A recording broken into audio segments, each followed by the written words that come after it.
Il existe également une troisième étape dans l'avenir de notre marché du carbone, qui, même si elle n'est envisageable qu'à plus long terme, reste quand même un idéal à atteindre.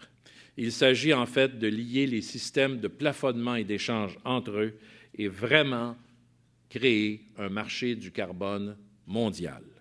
Les systèmes européens, australiens, asiatiques et nord-américains comportent certaines différences et régissent parfois certains secteurs d'activité, mais ils restent tout de même, dans la très grande majorité des cas, similaires dans leur fonctionnement. Ils possèdent ainsi la flexibilité nécessaire pour s'arrimer les uns aux autres. Nous avons nous-mêmes consulté les spécialistes du marché du carbone européen pour l'élaboration de notre système. Bien sûr, ce serait une grande fierté d'unir un jour notre marché à celui de l'Europe par l'intermédiaire du Partenariat mondial d'action sur le carbone.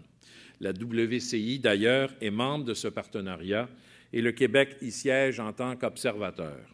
La WCI pourrait également se joindre avec les États de l'Est américain à ce qu'on appelle le Regional Greenhouse Gas Initiative, ou si on préfère le RGGI, comme on l'appelle, que vous connaissez peut-être. C'est un autre marché du carbone régional nord-américain qui, quant à lui, régit les émissions du domaine énergétique dans les États du nord-est américain.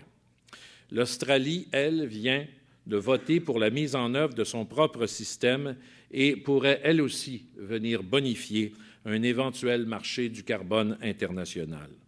Je dis bonifié car plus ce marché sera grand et inclusif, plus il offrira des droits d'émission à coût abordable et plus il s'avérera efficace sur le plan de la réduction globale des émissions de gaz à effet de serre. Vouloir donc se joindre à un tel marché mondial, c'est en quelque sorte reconnaître que nous faisons partie d'un tout et que nous avons tous et chacun notre rôle à jouer pour contrer le réchauffement climatique.